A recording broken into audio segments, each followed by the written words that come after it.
చదువుకుంటున్నటువంటి పిల్లలు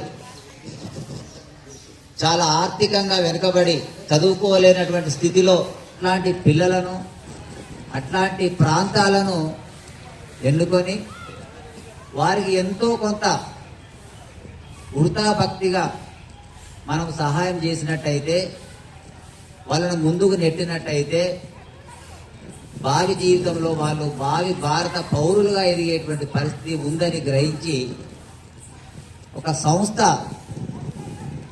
ఫార్మేషన్ చేసుకొని ఆ సంస్థ ద్వారా ఆ సంస్థ అనేటువంటిది కొంతమంది వ్యక్తులతోటి, కొంతమంది ఉదార స్వభావం ఉన్నటువంటి సేవా దృక్పథం ఉన్నటువంటి వ్యక్తులతోటి ఏర్పాటు చేసుకొని వాళ్ళు తలా ఒక చెయ్యి వేసి మీకు ఆర్థిక సహాయం చేయడానికి చేస్తున్నటువంటి ఆ సంస్థే H2H సంస్థ. గతంలో తీసుకుంటే చాలా పాఠశాలలో ఉమ్మడి ఆంధ్రప్రదేశ్లో కూడా ఇప్పుడు తెలంగాణ ప్రాంతంతో పాటు మిగతా రాష్ట్ర పక్కకున్నటువంటి ఆంధ్రప్రదేశ్ రాష్ట్రంలో కూడా వీరి యొక్క సేవలు అందుతున్నాయి. దూరం ఉంది కదా సార్ వెల్దండ, మరి మా పరిధిలో కొంచెం వేరే స్కూళ్ళు ఉన్నాయి కదా అనడం కూడా జరిగింది. సార్ ఒకసారి ఆలోచించండి, మా పిల్లలు చాలా మంచి పిల్లలు సార్, పేద పిల్లలు, దూరం ఉన్నప్పుడు ఉన్న మాట నిజమే, కానీ మీకు శ్రమ అవుతుంది, అయినప్పుడు ఒక్కసారి వచ్చి చూడండి సార్ అని చెప్పడం జరిగింది. కాబట్టి పిల్లలందరూ ఇక్కడ సందర్భంగా కూడా ఏంటంటే ఒకటి వారి చేతుల ద్వారా చెల్లిస్తున్నటువంటి పరీక్ష రుసుము మనం తీసుకొని వారికి ప్రతిఫలంగా మనం ఏమి ఇవ్వాలంటే 100% రిజల్ట్ ఇవ్వాలి. అదేవిధంగా 10 GPA సాధించి వాళ్ళకి ఇవ్వాలి. ఈ మండలంలోనే కాదు, వీలైతే జిల్లాలోనే వెల్దండ మంచి రిజల్ట్ తీసుకొచ్చిన పాఠశాల అనేటువంటి విధంగా మనము చదువుకోవాలి. మీ అందరికీ మరొకసారి ఈ సందర్భంగా మీకు ధన్యవాదాలు తెలియజేసుకుంటున్నాం sir. Heart to help charitable trust ఆధ్వర్యంలో జనగాం మండల పరిధిలో ఉన్న వెలుదండ ప్రభుత్వ పాఠశాలలో 10వ తరగతి చదువుతున్న విద్యార్థులకి ఈరోజు 10th వార్షిక పరీక్ష ఫీజును ఈరోజు ట్రస్ట్ నుంచి చెల్లించడానికి ఈరోజు ఈ కార్యక్రమాన్ని ఏర్పాటు చేయడం జరిగింది. అలాగే దాదాపు సార్ చెప్పినట్లు గత 4 సంవత్సరాల నుంచి జనగాం డిస్టిక్ పరిధిలో ఉన్న పెద్దపహాడు, మరిగడి, వడ్లకొండ ఈ 3 స్కూల్కి ప్రతిసారి మేము notebooks, exam fee, examination kit అన్నమాట ఇవి అందించేవాళ్ళం. సో సారు ట్రాన్స్ఫర్ అయ్యి మీ స్కూల్ రావడంతో సార్ మా స్కూల్కి రావాలి, ఇంకా రిమోట్ ఏరియా, ఇంకా చాలా దూరం లోపలికి ఉంటుంది, మా పిల్లలు బాగా చదువుతారు అని చెప్పి సార్ చాలా అడిగారు.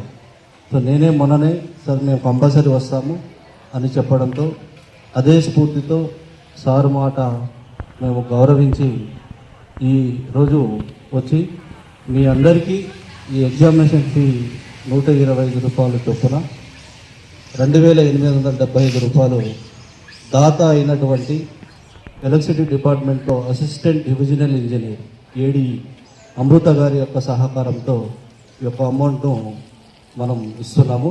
సో మేడం గారికి ప్రత్యేక ధన్యవాదాలు. రాబోయే రోజుల్లో కూడా మీరు మార్చ్ ఎగ్జామ్ వెళ్ళే ముందు ఫిబ్రవరి మాసంలో ఎగ్జామ్ కిట్ కూడా మేము అందిస్తాము. మాది పెద్దపాడు విలేజ్ తీసుకొని వచ్చాను. తర్వాత అప్పుడు ఐలే సారు హెచ్ఎం గారు ఉన్నారు, సార్తో మాట్లాడి తీసుకొచ్చి ఇలా చెప్పించిన తర్వాత సరే అని చెప్పి ఫస్ట్ ఎగ్జామ్ ఫీజు తీసుకొచ్చాను, తర్వాత ఎగ్జామ్ కిట్ తీసుకొచ్చాను, తర్వాత నోట్బుక్స్ మళ్ళీ మధ్యలో సరే ప్రతిదీ ఒకటి ఇస్తున్నాడు. కాబట్టి ఆ ఇచ్చిన దాన్ని కూడా మీరు కూడా వినియోగించుకొని మంచిగా చదువుకోవాలనేది మా ఆకాంక్ష. ఇప్పుడు అన్నయ్య ఉద్దేశం ఏంటంటే అంత దూరం హైదరాబాద్ అనేది ఎర్లీ మార్నింగ్ 4 o'clock లేచి రెడీ అయ్యి ఇంత దూరం వచ్చి 9 o'clock సార్ చెప్పిన టైంకి అటెండ్ అయినాం. ఇక్కడ మేము ఎంత సిన్సియర్గా వచ్చి అటెండ్ అయినామో అది మీ గురించి వచ్చింది. మీరు కూడా అంత సిన్సియర్గా మంచిగా చదువుకొని మంచిగా విలేజ్కి ఉపాధ్యాయ బృందానికి కూడా మంచి పేరు తీసుకురావాలి. ఇందాక అన్నయ్య అన్నట్టు సార్ వాళ్ళు కూడా చెప్పుకుంటారు, అదే మా స్కూల్లో మేము మీరే సార్ కలిసినప్పుడు మా స్కూల్లో మా పిల్లలు మంచిగా చదువుతున్నారు అని చెప్పి గెలగరేసుకుంటారు సార్ వాళ్ళు కూడా. మేము చెప్పేది మంచిగా ఉందని చెప్పేసి అది కూడా మీరు మంచిగా ఖచ్చితంగా సార్ చెప్పింది, సార్ వాళ్ళు ప్రతి ఒక్క విషయం మీకు వాల్యుబుల్ కాబట్టి ప్రతి టైం ఇప్పుడు మీరు ఇంటికి వెళ్ళిన తర్వాత ఈ ఫోన్లు ఎక్కువైపోతున్నాయి ఈ రోజుల్లో బాగా.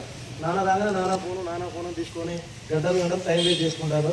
సరే ఇప్పటికీ జరిగినట్టు జరిగింది, ఇంకా 3 months మాత్రమే ఉంది మీకు. ఇంకా ఆ 3 months అయినా మంచిగా శ్రద్ధగా చదువుకొని ఫోను టీవీలు అన్నీ పక్కకు పెట్టి మీ భవిష్యత్తే వచ్చేది ఏదైనా. ఇప్పుడు ఈ వదిలిపెట్టేస్తే 10th మెయిన్ బేసిక్ మీది. ఇప్పుడు ఇప్పుడు ఒక్క మార్కుతో ఉన్నా రేపు ఏ ఎగ్జామ్ రాసినా 10th బేసిక్తో ప్రకారం ఉంటుంది కాబట్టి దాన్ని ఖచ్చితంగా మీరు వినియోగించుకొని మంచిగా చదువుకొని నెక్స్ట్ 9th క్లాస్కి మేము మళ్ళీ వస్తాము. అంటే ఇప్పుడు మళ్ళీ మీ ఎగ్జామ్ తీయడానికి వస్తాము. తర్వాత పిల్లలకు కూడా అరే మంచి చదువుకున్నాడా, పిల్లలు బాగా చదువుకున్నాడా మాకు కూడా ఇవ్వడానికి కూడా కుతూహలం వస్తుంది. వాళ్ళకు కూడా ఇవ్వడానికి మేము సిద్ధంగా ఉంటాం. కాబట్టి మీరు మంచి చదువుకోవాలనేది మా ఆకాంక్ష. అవకాశం ఇచ్చిన వాళ్ళు ఉపయోగపడడానికి థ్యాంక్ యూ.